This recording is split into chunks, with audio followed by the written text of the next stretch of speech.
Hello friends. Sindhu Bhairavi சீரியலில் என்ன நடக்குதுன்னு பார்க்கலாம் வாங்க. வீடியோவை ஸ்கிப் பண்ணாமல் கடைசி வரைக்கும் பாருங்கள். நம்ம சிந்து ஜாலியாக அப்படி கடலில் விளையாடிக்கிட்டு இருக்காங்க. ஸோ உள்ளே போயிட்டு தலை முழுகிட்டு வரேன் அப்படின்னு சொல்லிட்டு போனவங்க ஆளே காணோம். நம்ம சிவா ரொம்பவே பதட்டப்படுறாங்க. சிந்து வெளியே வா சிந்து அப்படின்னு சொல்லிட்டு. அதுக்கப்புறம் கொஞ்ச நேரம் கழித்து நம்ம சிந்துவே வந்துடுறாங்க. நம்ம சிவாவுக்கு ரொம்ப கோவம் வந்துடுது. ஏன் சிந்து இப்படி பண்ண? நீ தண்ணியில் அடிச்சுட்டு போயிட்டேன்னு சொல்லிட்டு நான் ரொம்ப பயந்துட்டேன் தெரியுமா? கொஞ்சம் விட்டுருந்தா நானுமே வந்திருப்பேன். அது மட்டும் இல்லாமல் எனக்கு நீச்சலுமே தெரியாது. உன்னை தேட போய் நான் எங்கேயாவது போய் செத்து போயிருப்பேன் அப்படின்னு சொல்லிட்டு கோவப்படுறாங்க. இதை கேட்ட நம்ம சிந்து இருந்துட்டு, இங்கே பாரு டாக்டரே, சும்மா உன்னை பயன்படுத்தலான்னு நினச்சேன். நான் இல்லைன்னா நீ எப்படி கதறுவ, எப்படி பாசத்தை வெளிக்காட்டுவ அப்படின்றத நான் பார்க்கணும்னு நினச்சேன். என்ன ஒன்று, தண்ணிக்குள்ளே இருந்ததால நீ எப்படிலாம் பதறினன்னு எனக்கு தெரியல. கொஞ்ச நேரம் கழித்து நான் என்னால் உள்ளே இருக்க முடியல, அதான் வந்துட்டேன் அப்படின்னு சொல்லிட்டு சிந்து வந்து விளையாடுறாங்க. இங்கே நம்ம சிவாவுக்கு பயங்கர கோவம் வருது. இங்கே பாரு சிந்து, இனிமே இப்படியெல்லாம் விளையாடவே கூடாது சரியா அப்படின்னு சொல்லிட்டு. சரி டாக்டரே, நம்ம ரூமுக்கு போகலாமா? ட்ரெஸ் எல்லாம் நனைஞ்சு இருக்குது. நம்ம போய்ட்டு ட்ரெஸ் சேஞ்ச் பண்ணிவிட்டு அதுக்கப்புறம் டீ காஃபி ஏதாவது குடிக்கலாமா அப்படின்னு சொல்லிட்டு. சரி வா சிந்து அப்படின்னு சொல்லிட்டு இப்போ ரூமுக்கு போயிடுறாங்க. ஸோ ரூமுக்கு போயிட்டு ட்ரெஸ் சேஞ்ச் எல்லாம் பண்ணுறாங்க. ஸோ கொஞ்ச நேரம் ஆகுது. அவங்க டீயும் குடிச்சிட்டு அதுக்கப்புறம் உட்காந்துக்கிட்டு இருக்காங்க. நம்ம சிவாவுக்கு ஒரு மாதிரி டயர்டாக இருக்க மாதிரி இருக்குது. பெட்டில் படுத்துக்கிறாங்க. நம்ம சிந்துவுமே என்ன டாக்டரே என்னாச்சு அப்படின்னு சொல்லிட்டு. ஒன்றும் இல்லை சிந்து, அந்த போர்வை எடுத்து எனக்கு போற்றி விட முடியுமா அப்படின்னு சொல்லிட்டு நம்ம சிந்துவுமே போர்வையை போற்றி விடுறாங்க. ஸோ இவங்க 2 பேரும் இப்படியே பேசிக்கிட்டு இருக்காங்க. இன்னொரு சைடு இங்கே நம்ம ஆறுமுகம் சொல்லி தான் ஆட்கள் எல்லாருமே வந்திருப்பாங்க. ஸோ கரும்பு நடுறதுக்காக தான். ஸோ ஆட்கள் எல்லாருமே வந்ததுமே பைரவி ரொம்ப அப்படியே ஒரு மாதிரி கெத்தாக ஃபீல் பண்ணுறாங்க. ஏன்னா ஒரு வழியாக ஆட்களை ரெடி பண்ணிட்டோம் அப்படின்னு சொல்லிட்டு இங்கே ஆறுமுகத்தை நக்கலாக பார்த்து சிரிக்கிறாங்க. உடனே இங்கே நம்ம ஆறுமுகம் இருந்துட்டு, பைரவி, இந்த ஆட்கள் எல்லாருமே நான் சொல்லி தான் வந்தாங்க அப்படின்னு சொல்லிட்டு மனசுக்குள்ளேயே நினைக்கிறாங்க. ஆறுமுகம் சிரிக்கிறாங்க. உடனே இங்கே நம்ம பைரவிக்கு கோவம் வருது. இங்கே பாரு ஆறுமுகம், எதுக்காக நீ இங்கே நின்றுக்கிட்டு இருக்க? அதான் உனக்கு உடம்பு ஃபுல்லாக சரியாகிற வரைக்கும் அத்தை என்ன தானே இந்த விவசாயத்தெல்லாம் பார்த்துக்க சொன்னாங்க. உன் வேலை என்னமோ அதை போய் பார்ப்போ, போயிட்டு ரெஸ்ட் எடுப்போம் அப்படின்னு சொல்லிட்டு. பைரவி, என் மேலே உனக்கு எம்புட்டு அக்கறை இருக்குது அப்படின்னு சொல்லிட்டு. அக்கறையும் இல்லை, ஒரு மண்ணாங்கட்டியும் கிடையாது. ஒழுங்கா நீங்கள் இருந்து போ. நீங்கள் இருந்த அப்படின்னா இங்கே ஒழுங்காக வேலையே நடக்காது. நான் சொன்ன மாதிரி ஆட்களை ரெடி பண்ணிட்டேன். அதுக்கப்புறம் இந்த கரும்பு எல்லாத்தையுமே நல்லபடியாக நான் நட்டு முடிச்சிருவேன். தேவையில்லாமல் நீங்கள் நின்றுக்கிட்டு இருக்காத, கிளம்பு அப்படின்னு சொல்லிட்டு நம்ம பைரவி எங்கள் ஆறுமுகத்துக்கிட்ட அப்படியே ஒரு மாதிரி முகத்தை காட்டுறாங்க. ஸோ நம்ம ஆறுமுகமும், சரி பைரவி, பத்திரம் பைரவி, இந்த வயக்காட்டில் நிறைய பாம்பெல்லாம் வரும். பாம்பா அப்படின்னு சொல்லிட்டு பயப்படுறாங்க. உடனே இங்கே ஆறுமுகத்துக்கு முன்னாடி பயப்படக்கூடாது அப்படின்னு சொல்லிட்டு பயப்படுற பயம் தான் இருக்குது. ஆனால் அப்படியே தைரியமாக இருக்க மாதிரி அவங்க காட்டிக்கிறாங்க. அதெல்லாம் பாம்பெல்லாம் எனக்கு அசால்ட்டு. பாம்பெல்லாம் பிடிச்சி நான் கழுத்தில் துண்டாக போட்டுப்பேன். அந்த அளவுக்கு எனக்கு தைரியமாலாம் இருக்குது. எல்லாத்தையும் நான் ஃபேஸ் பண்ணிக்கிறேன். நீ இங்கேருந்து முதல்ல கிளம்பு அப்படின்னு சொல்லிட்டு கோவமாக சொல்லிடுறாங்க. ஸோ ஆறுமுகமும் அங்கேருந்து வந்துடுறாங்க. நம்ம பைரவி நடவைக்கான எல்லா ஏற்பாடுமே பண்ணுறாங்க. ஸோ ஆட்களுமே நட ஆரம்பிச்சிடுறாங்க. இன்னொரு சைடு இங்கே நம்ம ஆறுமுகம் வீட்டுக்கு போனதுமே நம்ம அன்னபூர்ணி ஹாலில் உட்காண்ட்ருக்காங்க. வாயா ஆறுமுகம், ஆமாம் பைரவி சரியாக வேலை பார்த்துக்கிட்டு இருக்காளா இல்லையா அப்படின்னு சொல்லிட்டு. அதெல்லாம் கரெக்டாக தான்மா வேலை பார்த்துக்கிட்டு இருக்கா. அது மட்டும் இல்லாமல் நான் ஆட்களை வர வச்சுருந்தேன் அப்படின்னா கண்டிப்பாக அந்த ஆட்களை யாரையுமே ஏற்றுக்கிட்டு இருந்திருக்க மாட்டா. எப்படியோ வேலை ஒரு ஒரு வழியாக நல்லபடியாக நடக்குதுமா அப்படின்னு சொல்லிட்டு. சரியா, இங்கே பாரி ஆறுமுகம், கண்டிப்பாக பைரவியோட மனசு ஒரு நாள் மாறும். அதுக்கப்புறம் நீயும் பைரவியும் ஒன்று சேர்ந்து சந்தோஷமான ஒரு வாழ்க்கையை வாழ்வீங்க. கண்டிப்பாக இதெல்லாம் நடக்கும்யா. உன்னுடைய மனசு குழந்த மனசு. கண்டிப்பாக அந்த கடவுள் உனக்கு துணையாகவும் உன்னுடைய வாழ்க்கையை காப்பாற்றவும் செய்வாங்க அப்படின்ற மாதிரியெல்லாம் இங்கே நம்ம அன்னபூர்ணி பேசிக்கிட்டு இருக்காங்க. ஸோ அப்போ தான் நம்ம ஸ்வாதி வராங்க. ஆண்டி, ஒரே ஒரு நிமிஷம் ஆண்டி, நான் ஒரு முக்கியமான விஷயம் உங்ககிட்ட பேசணும். ஆறுமுகம் ரொம்ப பாவம் ஆண்டி. அது மட்டும் இல்லாமல் ஆறுமுகம் இது வரைக்கும் எந்த சண்டை சச்சரவுக்கும் போனதில்லை. அதே சமயம் அவரோட கேரக்டருமே ரொம்ப சூப்பராக இருக்குது. நீங்கள் ரொம்ப நல்லபடியாக ஆறுமுகத்தை வளர்த்துருக்கீங்க. ஆனால் ஒரே ஒரு குறை மட்டும் வச்சுட்டீங்க ஆண்டி அப்படின்னு சொல்லிட்டு. என்னம்மா சுவாதி இப்படி சொல்கிற? ஆறுமுகத்துக்கு நான் என்ன குறை வச்சேன் அப்படின்னு சொல்லிட்டு. ஆமாம் ஆண்டி, எல்லாமே அவருக்கு பர்ஃபெக்டாக தான் இருக்குது. அம்மா அமைஞ்ச நீங்கள், அது அவருக்கு அம்மாவாக அமைஞ்ச நீங்களும் பர்ஃபெக்டாக தான் இருக்கீங்க. அவருக்கு எல்லாமே கரெக்டாக தான் இருக்குது. ஆனால் அந்த பைரவி மட்டும்தான் சரியில்லை அப்படின்னு சொல்லிட்டு. உடனே எங்கள் அன்னபூர்ணிக்கு கோவம் வருது. ஏன்னா பைரவியை அந்த அளவுக்கு அவங்க நல்லபடியாக நடத்துகிறாங்க. அதே சமயம் அவங்க மேலே அதிகமாக மரியாதையும் அன்பும் வச்சுருக்காங்க. அதனால் கோவம் வருது. என்னம்மா சுவாதி, இங்கே பாரு, பைரவி பற்றி அப்படி தப்பாக பேசாதம்மா அப்படின்னு சொல்லிட்டு. ஆண்டி, நான் தப்பாலாம் பேசல ஆண்டி, கரெக்டாக தான் பேசுகிறேன். ஆறுமுகத்துக்கு ஏற்ற மனைவி பைரவி கிடையவே கிடையாது. பாவம் ஆறுமுகம். ஆறுமுகத்தை பைரவி அவ்வளோ அவாய்ட் பண்ணுறாங்க, ரொம்ப இன்சல்ட் பண்ணுறாங்க. ஆனால் அதையும் தாண்டி ஆறுமுகம் பைரவி மேலே உயிரே வச்சுக்கிட்டு இருக்காங்க. அதை எதையுமே புரிஞ்சிக்காம நான் அந்த வீட்டை விட்டு போவேன், அது மட்டும் இல்லாமல் ஆறுமுகம் இப்படி அப்படின்னு ஏதாவது ஒன்று சொன்னால் எனக்கு கோவம் வருது வேண்டி. ஏன்னா ஆறுமுகத்தோட மனசை இப்போ வரைக்குமே பைரவி புரிஞ்சிக்கவே இல்லை. புரிஞ்சுக்காத ஒரு ஒய்ஃப் எதுக்காக ஆறுமுகத்துக்கு இருக்கணும்? நீங்கள் இவங்க 2 பேருக்கும் கல்யாணம் பண்ணி வச்சிருக்கவே கூடாது ஆண்டி. ஆறுமுகத்துக்கு ஏற்ற மாதிரி ஒரு நல்ல பொண்ணை பார்த்து கல்யாணம் பண்ணி வச்சுருந்துருக்கணும். அப்போ தான் ஆறுமுகத்தோட வாழ்க்கையுமே நல்லா இருந்திருக்கும். எனக்கு ஆறுமுகத்தை பார்க்கவே ரொம்ப கஷ்டமாக இருக்கு ஆண்டி. தயவு செஞ்சு அந்த பைரவியை வீட்டை விட்டு துரத்திட்டு ஆறுமுகத்துக்கு பிடிச்ச மாதிரி ஒரு வாழ்க்கை அமைச்சு வைங்க ஆண்டி அப்படின்னு சொல்லிட்டு உடனேங்க நம்ம அன்னபூரணி இருந்துட்டு, ஸ்வாதி நீ சொல்கிறதெல்லாம் ஒரு வகையில் கரெக்டாக கூட இருக்கலாமா, ஆனாலும் பாதிக்கப்பட்டது பைரவி. அவளோட ஆசை கனவுன்னு நிறைய இருந்ததுமா. அவளோட லட்சியத்தை தூக்கி போட்டுட்டு தன்னோட அப்பா அம்மாக்காக அவள் கல்யாணம் பண்ணிக்கிட்டாமா. இப்போ வரைக்குமே என்னுடைய சந்தோஷத்துக்காகவும் அவங்களோட குடும்பத்துக்காகவும் அவள் இந்த வீட்டில் வாழ்ந்திருக்கா. யாரோட முகமும் சுளிக்காமல் அவள் நல்ல விதமாக நடந்துக்கிட்டு இருந்திருக்காமா. அது மட்டும் இல்லாமல் அவள் ரொம்ப ரொம்ப நல்ல பொண்ணு.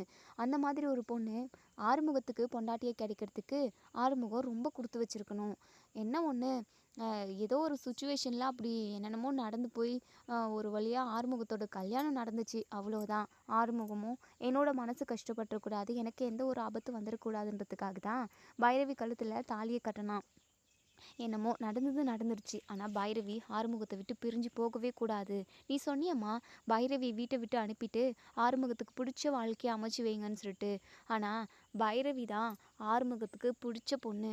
பைரவியை தாண்டி அவன் எந்த ஒரு பொண்ணையும் ஏறெடுத்து பார்க்க மாட்டான், மனசார நினைக்க கூட மாட்டாமா.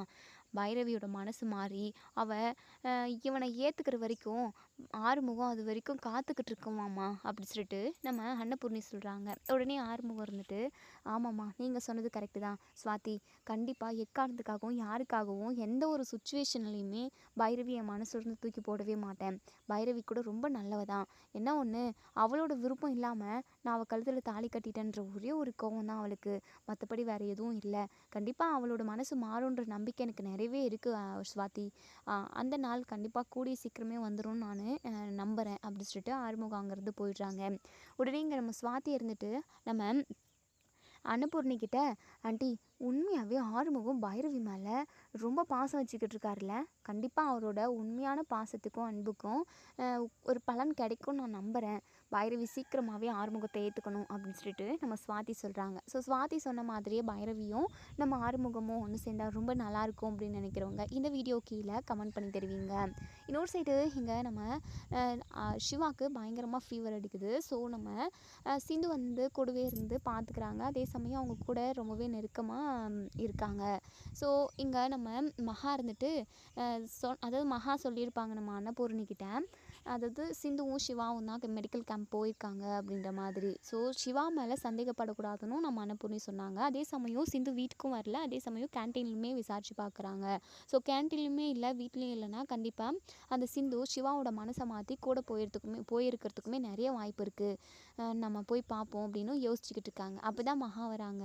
அக்கா என்னக்கா நீங்கள் அமைதியாகவே இருக்கீங்க, இந்த சிந்து சிவாவோட மனசை மாற்றுறதுக்குள்ளே நம்ம அங்கே போய் ஆகணும். கண்டிப்பாக அந்த சிந்து நம்ம சிவா கூட தான் போயிருப்பா அப்படின்னு சொல்லிட்டு. ஆமாம் மகா எனக்குமே அப்படி தான் தோணுது, நம்ம இப்போவே கிளம்பி போகலாம் அப்படின்னு சொல்லிட்டு இவங்க 2 பேருமா அங்கே போயிட்டு பெரிய அமக்கலத்தை பண்ணிடுறாங்க. ஏன்னா நம்ம சிந்துவும் சிவாவும் ஒன்றா படுத்துருக்கிறத இங்கே நம்ம அன்னபூர்ணி பார்த்துட்டு எப்படி உன் பக்கம் படுக்கலான்னு சொல்லிட்டு பல்லாருன்னு அரைஞ்சிடுறாங்க. ஸோ நம்ம சிவாக்குக்கும் இங்கே பாருங்கள், என் பொண்டாட்டி என் கூட தான் இருப்பா, இதை கேட்குறதுக்கு யாருக்குமே ரூல்ஸ் கிடையாது, கோர்ட் எங்கள் 2 பேரையும் ஒன்று சேர்ந்து வாழ சொல்லியிருக்கு அப்படின்ற மாதிரியெல்லாம் பேசிடுவாங்க நம்ம சிந்துக்காக. ஸோ நம்ம அன்னபூர்ணி அங்கேருந்து ரொம்பவே மனசொடைஞ்சு போய் திரும்பவும் வீட்டுக்கே வந்துடுவாங்க. பயங்கர கோவமாக வராங்க. ஸோ இங்கே நம்ம சிந்து ரொம்பவே சந்தோஷப்படுறாங்க. டாக்டரே எனக்காக நீங்கள் இம்புட்டு தூரம் பேசுகிறீங்க, அன்னபூர்ணி அத்தையவே நீங்கள் எதிர்த்து பேசிட்டீங்க அப்படின்னு. நீங்கள் இப்படி அன்னபூர்ணி அத்தையை எதிர்த்து பேசுவீங்கன்னு சொல்லிட்டு நான் கொஞ்சம் கூட எதிர்பார்க்கல டாக்டரே.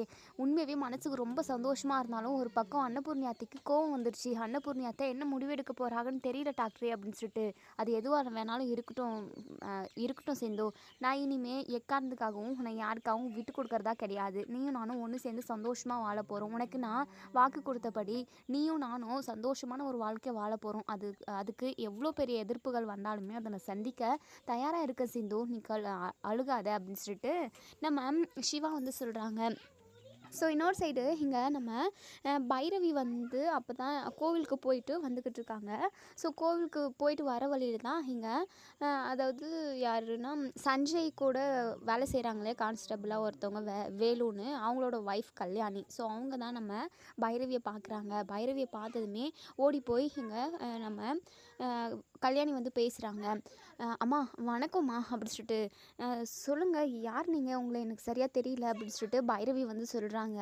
ஸோ உடனே அவங்க கல்யாணி இருந்துட்டு, அம்மா ஆறுமுகம் யார் இருக்காங்கல்ல அவங்களோட ஒய்ஃப் தானே நீங்கள் அப்படின்னு சொல்லிட்டு, ஆமாம் அப்படின்னு சொல்கிறாங்க.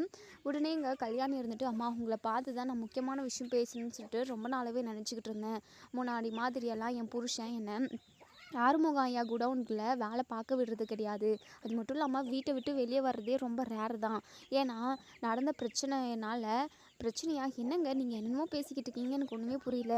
சொல்கிறேம்மா, எல்லாமே புரிகிற மாதிரி சொல்கிறேன். என் புருஷன் சரியான குடிகாரன், ஆனால் ஒரு நல்ல வேலையில் தான் இருக்கார். இருந்தாலும் குடின்னு சொல்லிட்டு எல்லாத்தையுமே பொழப்பவே கெடுத்து வச்சுருக்காருங்கம்மா. நான் ஆறுமுகம் ஐயா குடோனில் ஒரு நாள் வேலை பார்த்துக்கிட்டு இருந்தேன். அப்போது என் புருஷன் வந்து என்கிட்ட பணம் கேட்டார் குடிக்கிறதுக்காக.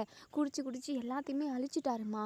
என் பிள்ளையோட ஸ்கூலுக்காக ஃபீஸ் கட்டுறதுக்காக நான் கொஞ்சம் பணமாக வேலைக்கு போகிற பணத்தை எல்லாத்தையுமே சேர்த்து வச்சுக்கிட்டு இருந்தேன். அந்த பணத்தெல்லாம் வாங்கிட்டு போய் குடிக்கணுன்றதுக்காக குடோனுக்கு காலையிலே குடிச்சிட்டு வந்துட்டாரு. என்னை போட்டு நான் அடிச்சிட்டாரு. நான் கொடுக்க மாட்டேன்னு சொன்னதுனால என்னை பயங்கரமாக அடிச்சிட்டாரு. அப்போது ஆறுமுகம் ஐயா தான் வந்து எதுக்காகடா அடிக்கிறேன்னு சொல்லிட்டு நியாயத்தை கேட்டார். அதுக்காக உடனே அவன் கான்ஸ்டபிளாக தான் இருந்தான். அவன் வந்து போலீஸ் ஸ்டேஷன் போயிட்டு சஞ்சய் ஐயா, அவங்கள கூட உங்களுக்கு தெரியும், உங்களோட ஃப்ரெண்டுன்னு கூட நான் கேள்விப்பட்டிருக்கேன், அவரை கூட்டிகிட்டு வந்தாங்க.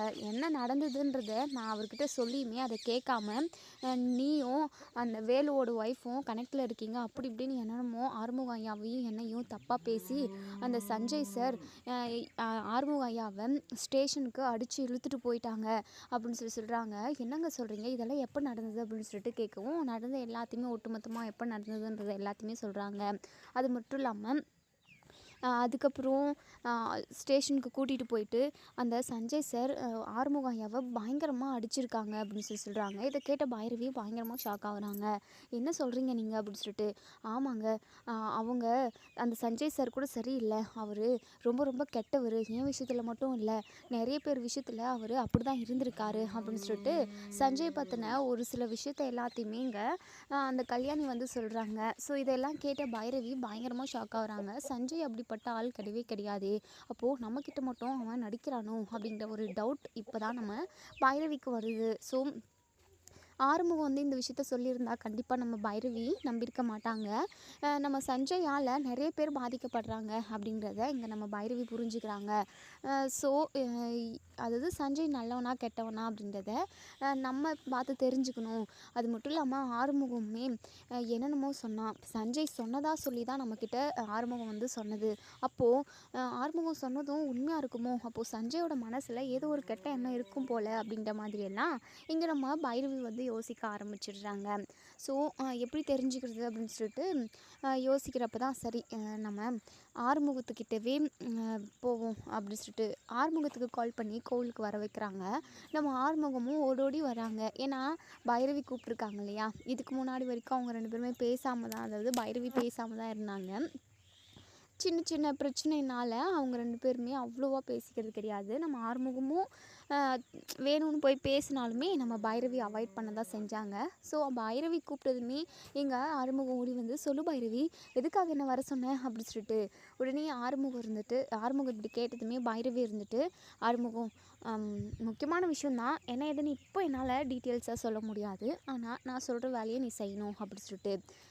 சரி பைரவி, நீ என்ன சொன்னாலும் நான் செய்கிறதுக்கு ரெடியாக இருக்கேன் அப்படின்னு சொல்லிட்டு. சரி சஞ்சய்க்கு கால் பண்ணி நீ இந்த கோவிலுக்கு வர சொல்லு அப்படின்னு சொல்லிட்டு. எதுக்கு பைரவி, அவன் எதுக்காக இங்கே வரணும் அப்படின்னு சொல்லிட்டு கோவப்படுறாங்க. இங்கே பாரு ஆறுமுகம், நீ கோவப்படாமல் நான் சொல்கிறத மட்டும் செய் அப்படின்னு சொல்லிட்டு. சரி இங்கே பாரு ஆறுமுகம், சஞ்சய் வர்றப்போ நான் இங்கே இருக்க மாட்டேன், நான் போய் மறைஞ்சிக்கிறேன், நீங்கள் ரெண்டு பேரும் பேசுங்க. அது மட்டும் இல்லாமல் நீ என்கிட்ட எக்கச்சக்கமான விஷயத்த சொன்னேன்ல, சஞ்சய் இப்படியெல்லாம் சொன்னான், பண்ணான், ரகசிய உறவு அப்படி இப்படின்னு என்னென்னமோ சொன்னேன்ல, அது எல்லாத்தையுமே சஞ்சய் கிட்ட சொல்லு. டேய் நான் எப்படா அதெல்லாம் சொன்னேன் அப்படின்னு சஞ்சய் மட்டும் கேட்டுட்டா சஞ்சய் மேலே எந்த தப்பும் இல்லை. ஒருவேளை நான் அப்படி தாண்டா பண்ணுவேன், அவ கூட நான் ஒன்று சேர்ந்து வாழ விரும்புகிறேன் அப்படின்னலாம் ஏதாவது சொன்னான்னா கண்டிப்பாக சஞ்சய் ரொம்ப கெட்டவன்றதை நான் தெரிஞ்சுக்கிறேன் அப்படின்னு சொல்லிட்டு இங்கே நம்ம பைரவி ஐடியா கொடுக்குறாங்க. ஸோ இதை கேட்ட ஆறுமுகத்துக்கு ஒரு விஷயம் தெளிவாக புரியுது. சஞ்சய் கெட்டவனா நல்லவனான்றத கண்ணால் பார்த்து தெரிஞ்சுக்கணும்னு பைரவி நினைக்கிறா போல். எப்படியோ அந்த கடவுள் தான் பைரவியோட மனசில் இப்படி ஒரு தாட்டை கிளப்பி விட்டுருக்கும் போல். எப்படியோ பைரவி நம்ம கூட ஒன்று சேர்ந்து வாழ்கிறதுக்கான இதுவும் ஒரு நல்ல வழி அப்படின்ற மாதிரி நினைக்கிறாங்க. ஸோ சஞ்சய்க்கு கால் பண்ணி இங்கே ஆறுமுகம் வந்து வர சொல்கிறாங்க. இப்போது ஆறுமுகம் வந்தது அதாவது கோவிலுக்கு வந்ததுமே இங்கே சஞ்சய் கொஞ்சம் உஷார் ஆகிடுறாங்க. ஏன்னா இவன் எதுக்காக வர சொன்னான்னு தெரியல அப்படின்னு சொல்லிட்டு. சொல்லுடா எதுக்காக வர சொன்னேன் அப்படின்னு சொல்லிட்டு உடனே இங்கே ஆறுமுகம் இருந்துட்டு, இங்கே பாரு உன்னால தான் என் பொண்டாட்டி இப்போது என்னை பிரிஞ்சு போயிட்டா, இனிமேல் அவன் என் கூட ஒன்று சேர்ந்து வாழவே மாட்டேன்னு சொல்லிட்டு போயிட்டா அப்படின்னு சொல்லிட்டு எங்கள் ஆறுமுகம் ஒரு வார்த்தை விட்டதுமே உடனே சஞ்சய்க்கு போயிட்டாளா பைரவி அப்படின்னு சொல்லிட்டு சந்தோஷம். ஏன்னா கொஞ்சம் உஷாராகவே இருக்கலாம்னு சொல்லி தான் நம்ம சஞ்சய் வந்திருப்பாங்க. ஆனால் ஆறுமுகம் சொன்ன வார்த்தை அப்படி. ஏன்னா உன்னோட பொண்டாட்டி பைரவி வீட்டை விட்டு போயிட்டா, என்னை பிரிஞ்சு போயிட்டான்னொடனே எங்களுக்கு சந்தோஷமாயிடுது சஞ்சய்க்கு. ஸோ சந்தோஷத்தில் கண்ணு முன்னு தெரியாமல் கண்டதெல்லாம் பேசிடுறாங்க. அப்படி ஆறுமுகம் இதெல்லாம் நான் எதிர்பார்த்தது தானே, பைரவியெல்லாம் உனக்கு செட் ஆனவளே கிடையாது, அவள் எனக்கு மட்டும்தான் பொருத்தமானவ, அவளை காலேஜ் லைஃப்பில் அவளை நான் 5 வருஷம் எப்படி உயிருக்கு உயிராக நேசிச்சேன்னு தெரியுமா அப்படின்னு ஸ்டார்ட் பண்ணி அவங்களோட மனசில் உள்ள உள்நோக்கம், ஆசைகள், பைரவி மேலே வச்சுருந்த லவ், அன்பு, பைரவிக்காக செஞ்ச விஷயம்னு இது ஒட்டுமொத்தத்தையுமே இங்கே சஞ்சய் சந்தோஷத்தில் சொல்லவும் இங்கே பைரவி மறைஞ்சு நின்று எல்லாத்தையுமே கேட்டுக்கிட்டு இருக்காங்க. பயங்கரமாக ஷாக் ஆகுறாங்க. உடனே பைரவிக்கு ஆத்திரம் பொறுக்க முடியாமல் ஓடி வந்து பலார் பலார் 4 அரை சஞ்சய் கன்னத்துலேயே விடுறாங்க. ஷர்ட்டை பிடிச்சிக்கிட்டு, நீ எல்லாம் ஒரு மனுஷனாச்சி, உன்ன மாதிரி ஒரு கேடு கெட்டவன் கூட நான் பழகியிருக்கேன்னு நினச்சா எனக்கு அவமானமாக இருக்குது. நீயும் நானும் ஒரு நல்ல பெஸ்ட் ஃப்ரெண்டாக தானே பழகணும். ஆனால் ஆறுமுகத்துக்கிட்ட வாய்க்கு வந்தபடியெல்லாம் பேசி வச்சுருக்க, ரகசிய உறவு அது இதுன்னு சொல்லி வச்சுருக்க. உனக்கெல்லாம் கொஞ்சம் கூட இப்படி பேசுகிறப்போ வாய் கூசலை. உன்கிட்ட நான் என்னைக்காவது அப்படி பேசி பழகியிருப்பேனா? உன்னை ஒரு பெஸ்ட் ஃப்ரெண்டாக தானே நான் நினச்சேன். நம்மளோட நட்பை இப்படி கொச்சப்படுத்திட்டே அப்படின்னு சொல்லிட்டு பைரவி பயங்கரமாக கோவப்படுறாங்க. உடனே இங்கே சஞ்சய்க்கு ஒன்றுமே புரியல. என்ன இது இப்படி ஆகிப்போச்சே, பைரவி மறைஞ்சு நின்று பார்த்துக்கிட்டு இருந்திருக்கா, இதை நம்ம உஷாராக பார்க்காம போயிட்டோமே, சே வரப்பே நம்ம கொஞ்சம் கவனமாக இருக்கணும்னு சொல்லிட்டு நினச்சிக்கிட்டே தான் வந்தோம். ஆனால் கொஞ்ச நேரத்தில் இந்த ஆறுமுகம் நம்ம வாயை பிடுங்கி எடுத்துட்டானே, அச்சோ எப்படி சமாளிக்கிறது பைரவியை அப்படின்னு சொல்லிட்டு பயங்கரமாக யோசிக்கிறாங்க. என்ன என்ன சஞ்சய் யோசிக்கிறியா? இங்கே பாரு, நீ எவ்வளோ பெரிய கேடுக்கிட்ட பொறுக்கின்றதை நான் இப்போ தெரிஞ்சுக்கிட்டேன். இதுக்கப்புறம் உங்ககிட்ட நான் பேச்சு வார்த்தையை வச்சுக்க மாட்டேன். ஆறுமுகம் வா இங்கேருந்து போவோம் அப்படின்னு சொல்லிட்டு ஆறுமுகத்தோட கையை பிடிக்கவும் ஆறுமுகத்துக்கு சொர்க்கத்துக்கு போன மாதிரி இருக்குது. எப்படியோ பைரவி இந்த சஞ்சய் பற்றின சுயரூபம் என்னன்னு தெரிஞ்சுக்கிட்டா. இதுக்கப்புறம் சஞ்சய் கிட்ட முகம் கொடுத்து கூட பைரவி பேசவே மாட்டா. இனிமேல் இது பைரவி தனக்கு மட்டும்தான் அப்படின்னு சொல்லிட்டு அவ்வளோ ஒரு சந்தோஷம். அதையும் தாண்டி நம்ம பைரவி இப்போது ஆறுமுகத்தோட கையை பிடிச்சதுமே ஆறுமுகத்துக்கு அவ்வளோ ஒரு சந்தோஷம். வாழ்க்கையில் இதை விட பெரிய சந்தோஷம் வேறு என்ன இருக்க போகுது அப்படிங்கிற மாதிரி தான் நம்ம ஆறுமுகம் நினைக்கிறாங்க. ஆறுமுகம் போகலாம் அப்படின்னு சொல்லிட்டு உடனே இங்கே சஞ்சய் இருந்துட்டு, பைரவி ஒரே நிமிஷம் பைரவி, நான் சொல்கிறத கேளு பைரவி. ஐயோ நான் எப்படி உனக்கு சொல்லி புரிய வைக்குவேன்? இந்த ஆறுமுகத்தை விட நான் தான் உனக்கு ஏற்றவனாக இருப்பேன். இவனெல்லாம் கல்யாணம் பண்ணிக்கிட்டு உன் வாழ்க்கையை எதுக்காக ஸ்பாயில் பண்ணுற பைரவி? அதை நீ ஒரு நிமிஷம் யோசிச்சு பாரு. கண்டிப்பாக இவெல்லாம் உனக்கு பொருத்தமானவே என்ன கிடையவே கிடையாது. 0% தான். இங்கே பாரு பைரவி, நான் எதில் குறைஞ்சிருக்கேன்? அழகு இல்லையா, அறிவு இல்லையா, இல்லை வேலை இல்லையா, எனக்கு வேறு என்ன தான் இல்லை சொல்லு பைரவி, உனக்காக நான் என்ன வேணாலும் மாற்றிக்கிறேன் அப்படின்னு சொல்லிட்டு ஒரு மண்ணாங்கட்டியும் மாற்றிக்க தேவையில்லை. உன்னை எனக்கு சுத்தமாக பிடிக்கல, நான் உன்னை என் ஃப்ரெண்டாக மட்டும்தான் பார்த்தேன்.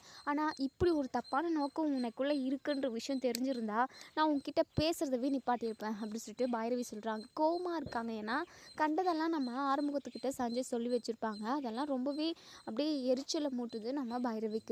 ஸோ எங்கள் சஞ்சய் காலில் விழாத குறையாக கெஞ்சுறாங்க. தயவு செஞ்சு நான் சொல்கிறத கேளு பைரவி. உன் கூட ஒன்று சேர்ந்து வாழணுன்றது எனக்கு மிகப்பெரிய ஆசை, கனவு.